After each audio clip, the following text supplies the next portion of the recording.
Hi, everybody. My name is Kate Foggo, and with me is Julie Hurt, and together we are making light to humans being. Did I get that? Every time, Kate. So Julie and I are both animal communicators, soul level animal communicators. We are soul level intuitive coaches, so we're both intuitives. And this little show, bigger show, getting bigger. Little show is just us chatting really about the stuff that gets us going, doesn't get us going, closes us down, shuts us down, opens us up, all these things, all the things that we encounter, really about being human, but with the additional element of being intuitive. So through our intuitive work and the growth that we've done to achieve our qualifications and just where we are in our life, we've been through a lot of spiritual teaching, shall we say. So this is where the rubber meets the road and what actually happens. So whilst you may know something intellectually, it's whether you can actually exercise it. So that's really what this is all about. Welcome to our little show. Find a different way to say it. Sounds lovely twee, doesn't it? But today, Julie, we have I'm actually getting goosebumps because it's such a big thing. And I think you and I have been through this in various forms, which is what you just said to me, is I think this is my version of what you were going through. So I think we've decided we'll call this giving up versus surrender. So basically, when is stopping doing something the right thing to do versus what feels like giving up because maybe you should be trying harder? There's so much in there. There's so much in there. So take us away, Julie. Explain to us what's going on. All right. So I chair a board of directors for a nonprofit in Alaska. We're going through a bit of I don't want to say a rough patch, but there's some things that are coming up that they're just hard to deal with. And I've been frustrated for a while, and I've been trying to get some guidance and input on where should we go, what should we do. I have an understanding of what I need to do. And when I've asked for that input, I'm consistently told things are my decision, which in and of itself, for me, is the opportunity for me to have a point of view, express the point of view, and whatever happens, happens, and we move on. And that's been an amazing exercise to play with. Something else has developed, though, recently, where the same thing happened again. Ask for input. It's my decision. I make the decision. We move forward. And then in this last week, in particular, I've had people that I thought I could trust just been really nasty, and that they've, instead of attacking the decision, they've actually attacked me.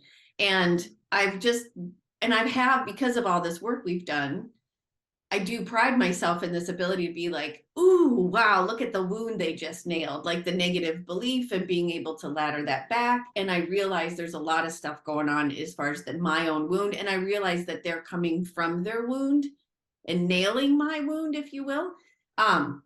So I can see all that. However, at the same time, I'm also realizing that, just like to some degree with your shed, because I don't want to, take the shed from you, the amount of time I'm spending trying to stay aligned, even just trying to stay aligned or trying to respond from a place of alignment, is taking up 4 hours a day. And that's time, I know. And that is time, because even if I'm not like sitting here writing, I'm thinking about it. They are occupying my mind rent free. And I need to focus on my business. I want to write. I want to create videos. I want to help people. And you're saying it's not fun. It's not fun. It's not fun. And it's hurtful. And it's not that I'm not willing to do, and here's the part, right? I'm willing to do the work. If we can agree on what to do and not be hurtful, I'm absolutely willing to push up my shirt sleeves and let's get in there and let's do this, because I believe in the mission of this organization. if we're going to be petty about this, as I swear to God, almost any time I've ever been, we're part of a larger organization, that pettiness that comes out, and it's happening again. And I'm like, and this is where I think, like, is this me trying to get through pettiness because I need to overcome or I need to push through pettiness? Or is this just like, ah, man, y'all are being petty and I don't have, I don't need this. I don't need it. I don't have time for this. And is that the surrender? And that's where I am right now. And I also can't think that I also think some grief is starting to pop in because it's like, really? I don't, yeah. So that's right. Wow. Okay. So there's a lot. There's Yeah. a lot there. I assume when you joined, let me connect to my guys because Kate's ready to have a big chat, but let's get somebody more qualified. When you started this with the board, I presume you did that because it's something you believe in, it's a service, but also because you enjoyed being a part of it. Yeah. All of that. Mm-hmm. And this is the first time that there's been something, shall we say, confrontational that's come up. Yeah, it's been brewing for well over a year now. Yeah. Yeah. But this is like the first time I think I've been attacked. Yeah, this is Kate. From that perspective, yeah, that's not good. I mean, I know that sometimes people don't step out of their comfort zone to support you. You know, that happens a lot. And actually, when you said that earlier, my guides pinged me, but I've forgotten what the specific, I'm sure it'll come back up. But to actually attack is different. And that's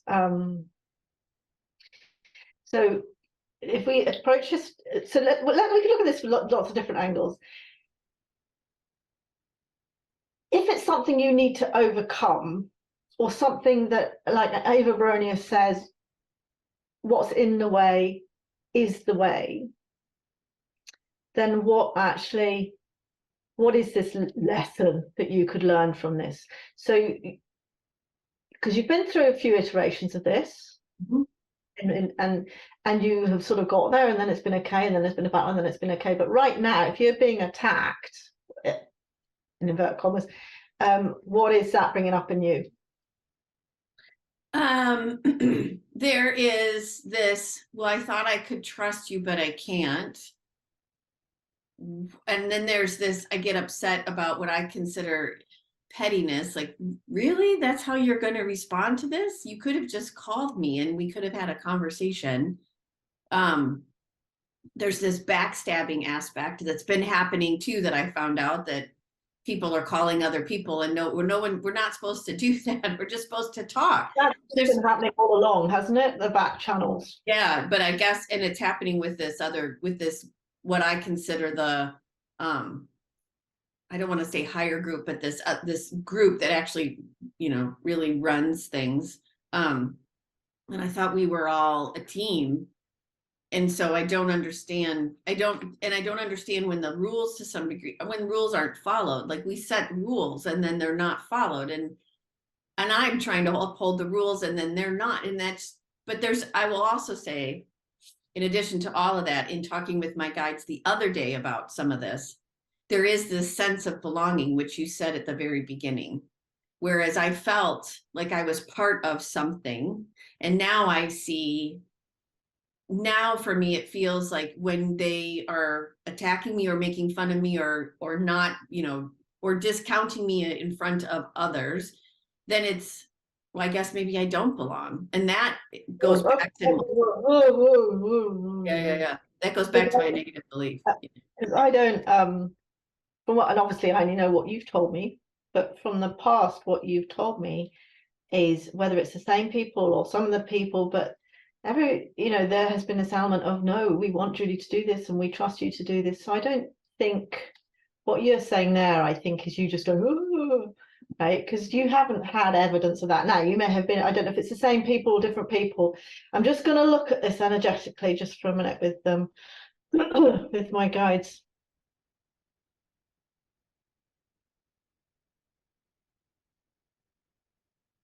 I see somebody's pushing up above all of them, like a oh, somebody pushing up like that.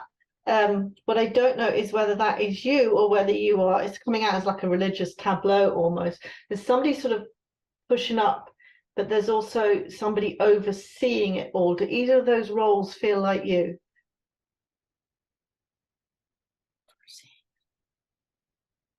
Because when you were talking, I don't know if this is the same thing, when you were talking, it feels in a way like you feel like you are almost the moral keeper of,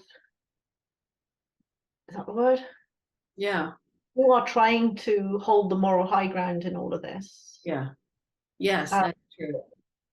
but the person I see like that does look feminine, but might not. But there's somebody is being,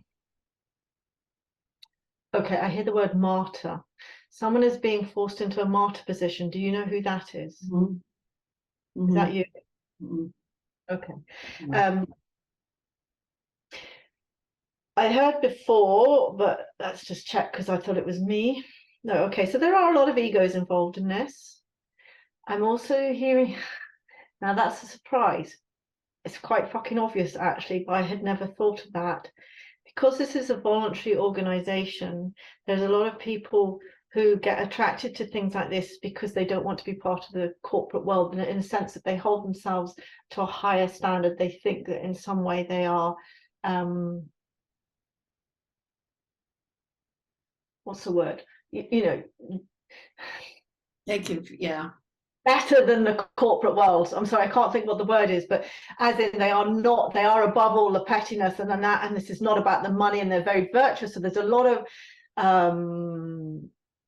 self-proclamation of virtue, if you like, of the roles that they hold, because it's voluntary, because it's this, so they hold themselves, they believe themselves to be of a certain, I don't want to say maturity because that's not the word, but Like a higher standard. Yeah. Yeah. yeah. So basically, because if you see in the corporate world, you do what you're told. It's all about the money and it's all about shareholder value and all of that. Whereas to do something on a voluntary board, it's almost like I'm taking all my skills from that, but now I get to work in an ethical environment and I get to do things for the right reasons. So there's a lot of egos there who are inflated to some degree because this is a voluntary position. So they are, and I'm not saying this in a bad way, but they all believe themselves to be above all that shit, and now they're in that shit. Does that make sense? It's like when push comes to shove, human nature is, well, no, you're taking this away from me, and no, my opinion counts more. That's what I'm seeing a lot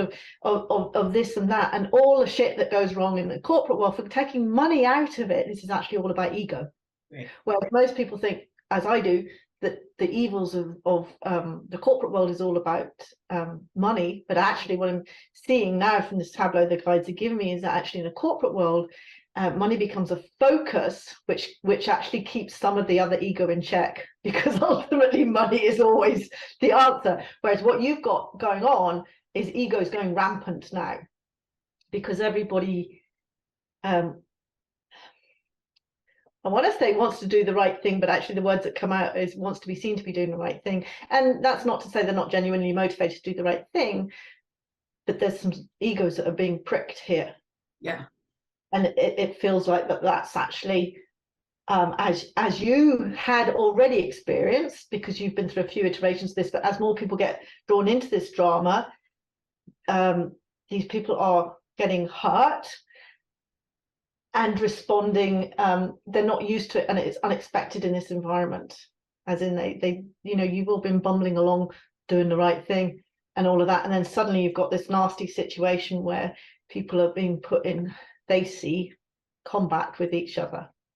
Yeah. And that all makes sense. It does, because it's like we've had this, I will say it's not the first time that the thing we're dealing with right now hasn't come up before. It came up 4 years ago and it wasn't dealt with.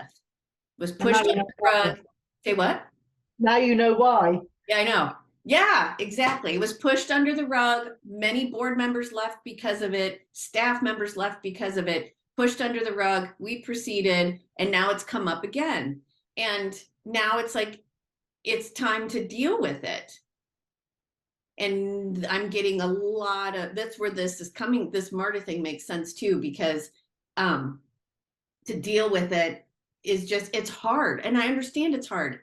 I can now, it's really interesting as we have a hard issue to talk about and to face and to work through collectively. And then you get this pushback and this nastiness. I can see why climate change is not even discussed in the world. Nobody wants to tackle these things. Too hard. It's too, and this is not even climate change. So I'm just like, I'm like, really? Like, it's really, yeah, on one hand, it's fascinating, on the other, it's frustrating. That's what it is. Everybody's got an opinion and they don't all match. And that's fine. I just wish they would talk about it openly and not be like they're not, and not like go behind my back or not call me out in front of people who shouldn't be part of the conversation. Like there's that aspect of it too. This is me, not my clients. That's just fucking rude. It is, it's very rude and it's frustrating. Yeah.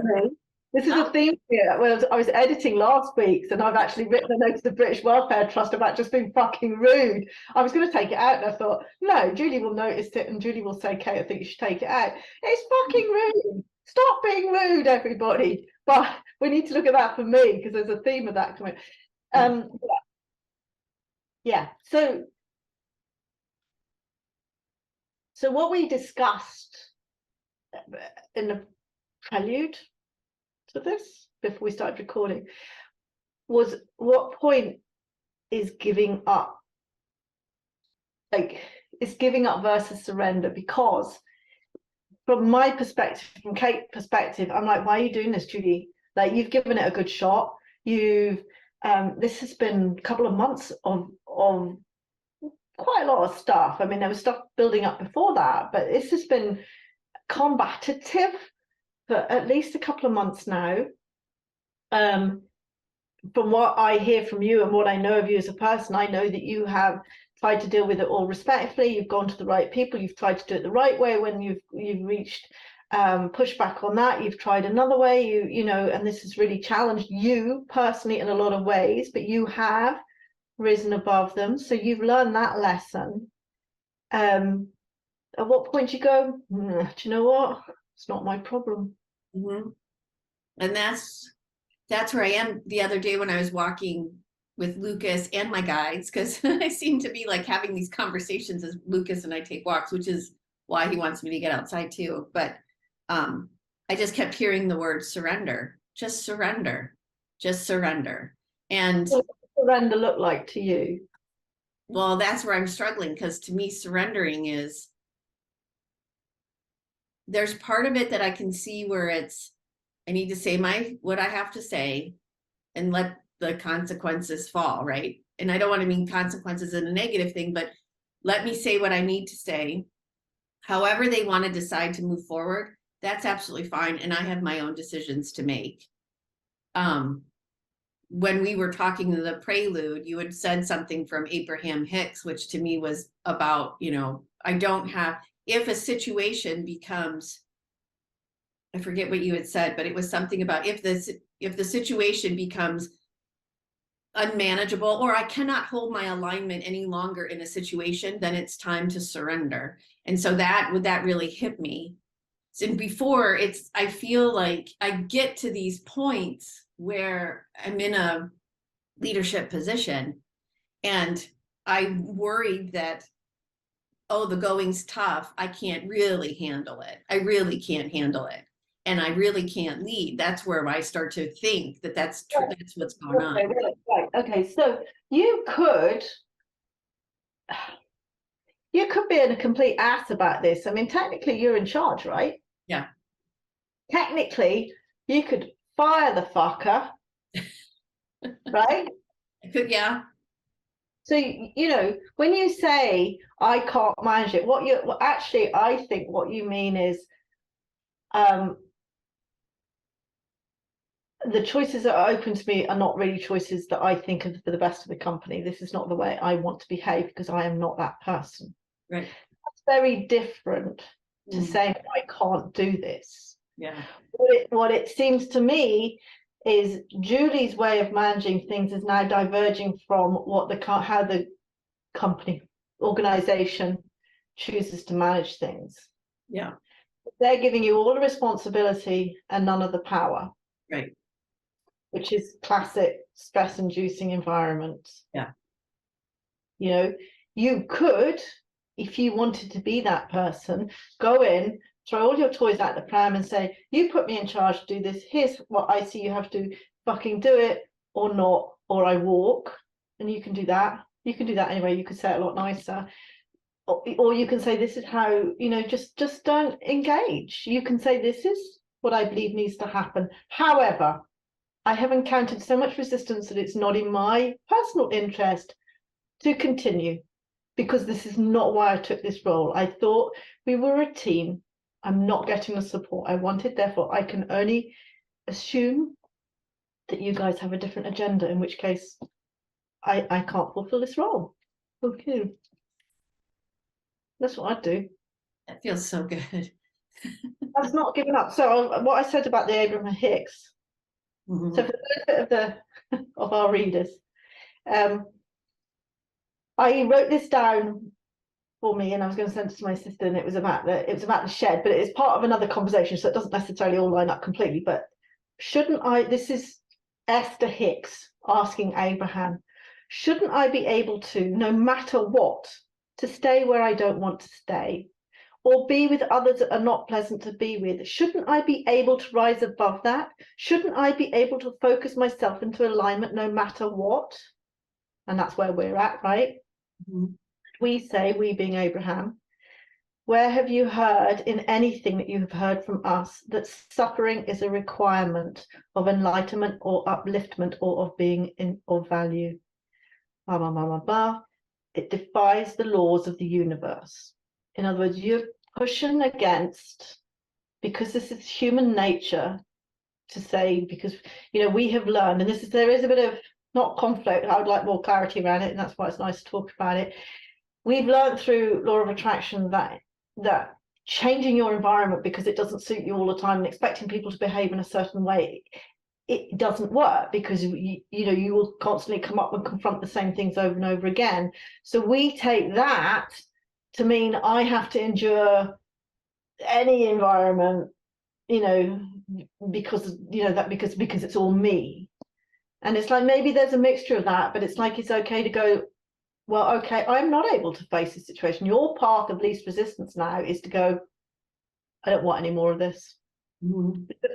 Because now you're battling it out, not because you actually want the right thing to happen, but because you think that this is a personal growth challenge, right? This has stopped being about the company. This has now been about that Julie should be able to endure this because Julie is in senior management and Julie should be able to push through this. And yet, why would you?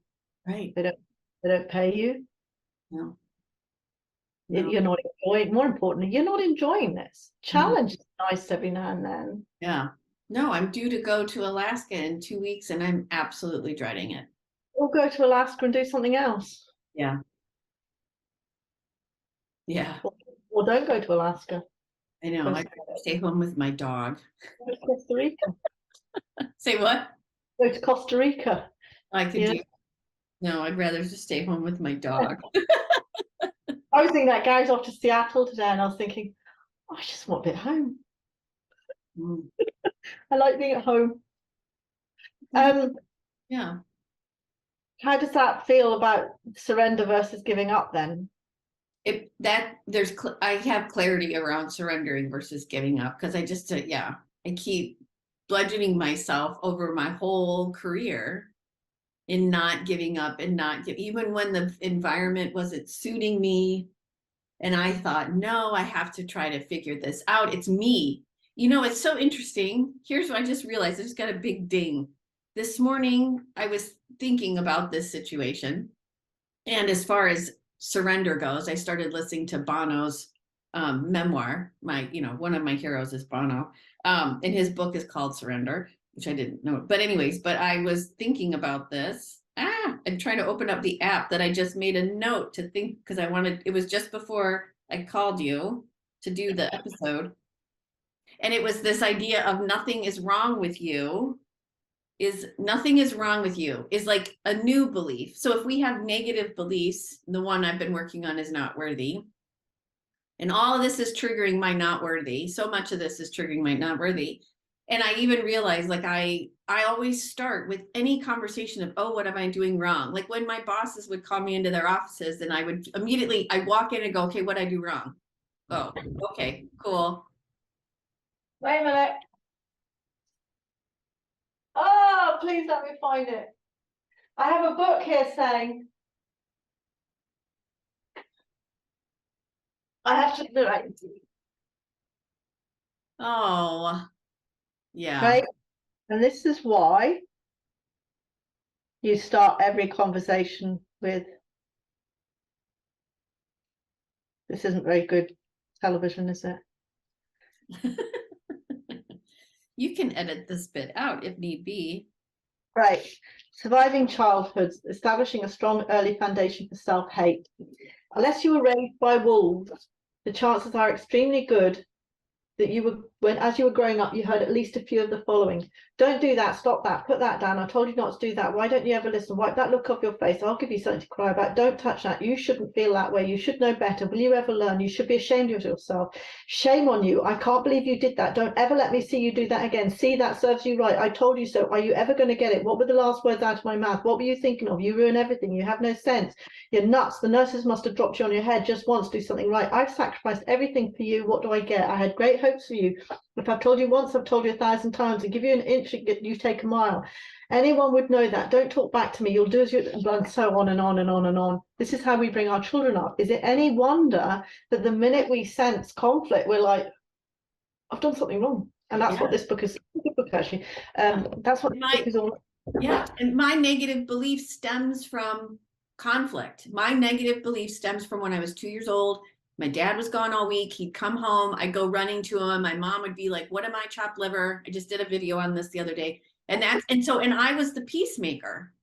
So when stuff starts to get, when I can't try to keep things at a peace level, like talk about it in polite and professional term, and then it just gets to shit, then I'd like, whoa, I'm like, I don't need this. But maybe I don't want to say the lesson because I don't these things I don't think these are lessons that are set up for us to learn. They are showing us what we need to learn. But you could look at it upon the lines of, well, at what point do I learn that this is not my battle anymore? Really, Wow. Yeah. that actually I hold true. Mm-hmm.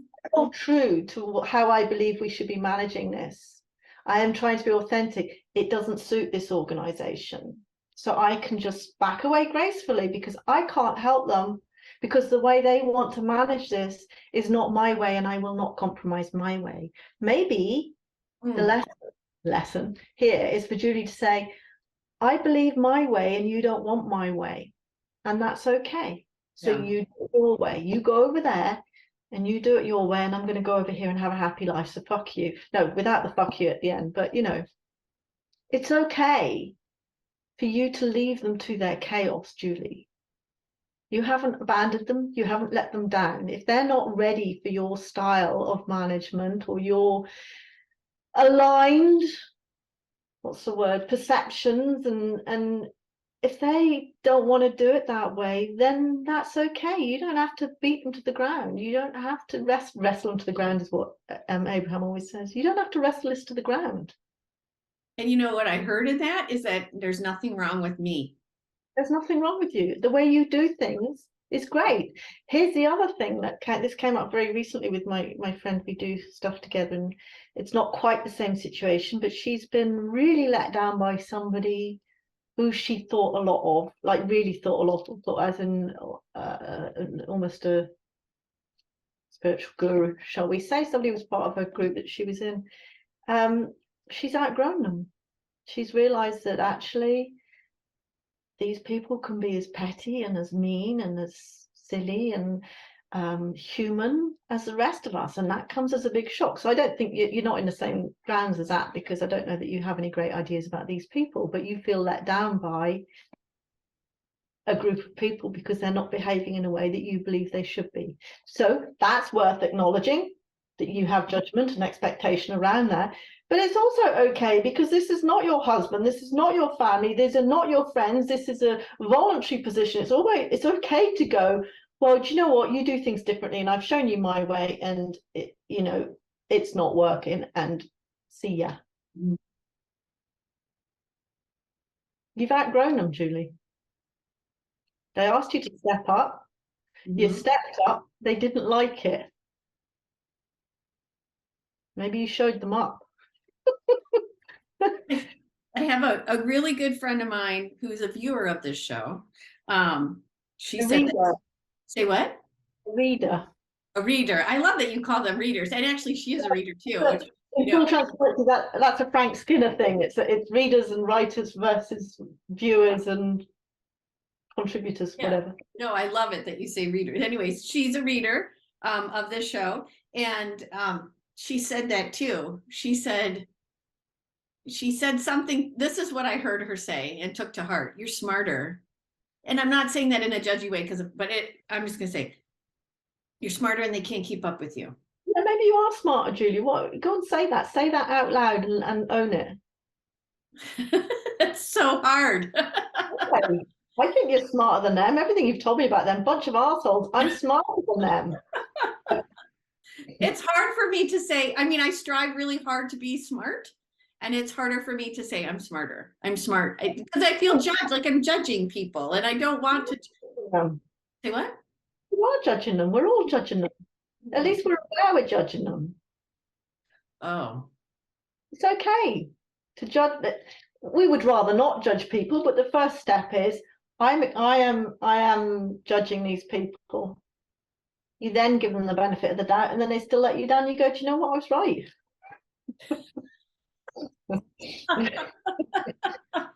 You see, I believe that's my thing about prejudice. I believe we are all prejudiced. It's inbuilt in us.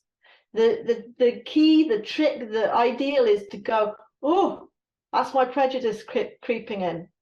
Now, let me try and remove that prejudice and review this situation. Okay, so you still didn't meet my expectations, then I can choose, that way I'm not just acting on default. Yeah. I don't think that's wonderful. I don't think we can ever change the way we react when we first see or hear. You do change over time. That was one of the other conversations we're going to have. But I still react when I see certain things. But I know I'm doing it and I can go, okay, is this my prejudice? Yes. Okay, now with an open mind, how do I view the situation? You've given all of them the benefit of the doubt, Julie. Yeah. Maybe you're smarter than them. Let's not say smarter. Maybe you're more aware. Yeah. Maybe you're operating on a different wavelength. Yeah. Maybe your goals are different. Maybe your expectations are different. Maybe maybe they don't really know what outcome they want, or actually what outcome they want is not necessarily what they shared with you. Because there's a lot of that goes on. It's like people say for job interviews, the people that write the job interview write one thing, but actually what they really want is something else. And then they get the person who fits that and they can't do the job because people aren't aware necessarily of what they really want. They write down what they think they should want. They maybe know they need you, but now they've got you. It's not what they want. They don't want to. Yeah, I feel like they don't want to work that hard. Maybe. We have to work hard. We're gonna have to do. Just like I see climate change. We're gonna have to roll up our sleeves, and we're gonna have to get in there, and we're gonna have to change some stuff. So if you were all on the same wavelength, it wouldn't be hard because it would just be the way to do it. Yeah, it's hard because they are all in conflict with what they actually want. Right. And that's not your problem, Julie. Think of what you could be doing with that time in terms of being with you could, if you want to give away your time, Julie, there's loads of stuff you could do that would be far more fun. I know, but I don't want to give away my time because I want to do some really cool things for like our readers, and I want to do some really cool things like for my clients, and that I want to focus on that. Well, then just walk away. You don't owe them a thing. Yeah. And you don't even have to flounce away. You can just withdraw quietly. It's entirely up to you. Yeah. No, I don't I, have to flex away. I don't need to flex. Nobody needs to see my ruffles. I don't feel that I'm able to make the impact that, there's hundreds of ways to say it. Yeah. And maybe that's the big learning, is being able to extract yourself without going, I came here and did all you asked and you've all let me down. It's actually just to go, do you know what's not working out for me? Bye. You know what I'm realizing is this is hitting a couple of different workarounds or whatever that I've been working through, in that one, it's being aware of what's really going on. Two, Explain it. being aware that like, how do I want to say it this way? Being aware that it's not for me to muddle through. It's for me to understand, oh, this isn't in alignment with, I can't hold my alignment in this situation. So there's that. There's also, I'm not doing anything wrong, which is a really strong workaround that I've had. It's also about voicing what I need, what I want, which has also been, for the last, since you and I started working together, even, it's been a thing, as the animals have been trying to get me to open up more and more and more. Even my animal spirit, my dog Bono in spirit. Yes, there's a theme about trying to be the voice of he wanted me to be the voice of other animals, which is something that I enjoy doing, which is why we're animal communicators. So there's something about being able to say, you know what, this isn't I cannot hold my alignment in this situation, or something about this isn't working for me, I'm going to leave. That right there is really hard to say. And being able to say it is something, that's a thing, that's a good thing, that's a movement forward kind of a thing. And I don't want to do not having to solve, say what? I don't want to do this anymore. Yeah, I don't want to do this. And the surrender. Yeah.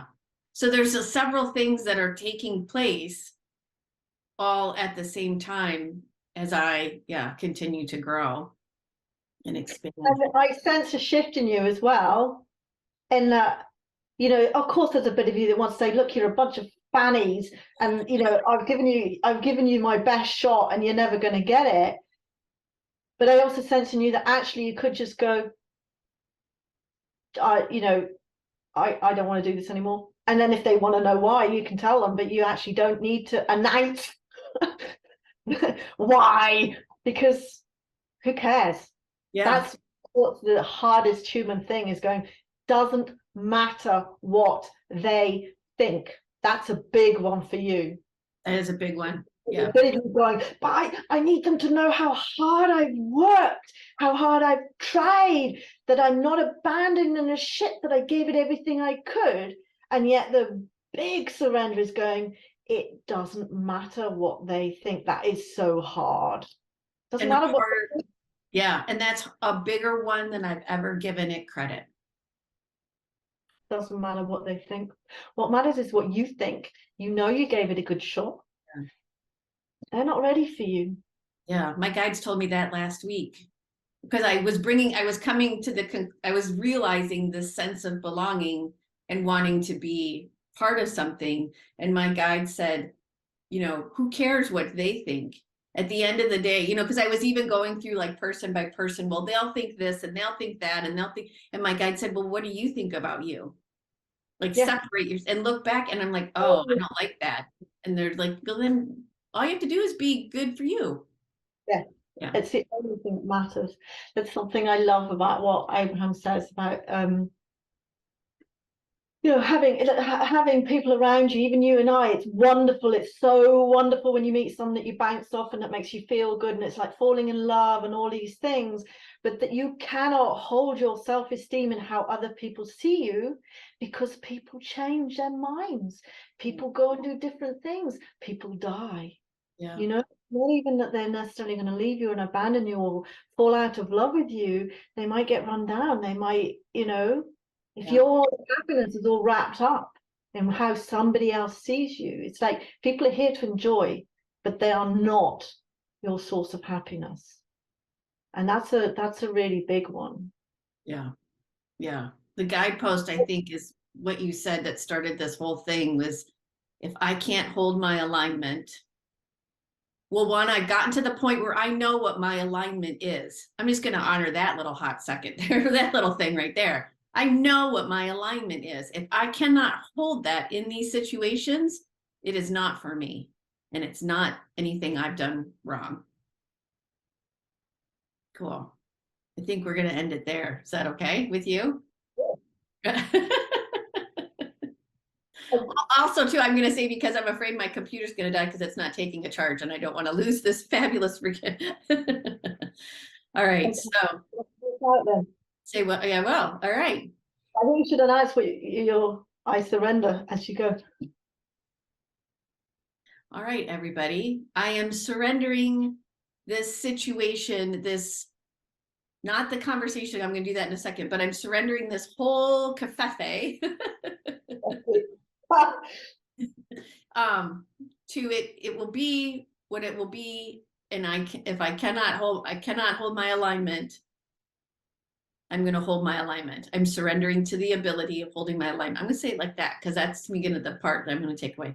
And I'm surrendering this conversation to the universe so that hopefully my computer doesn't die and the video converts, and then we can share it with all of you.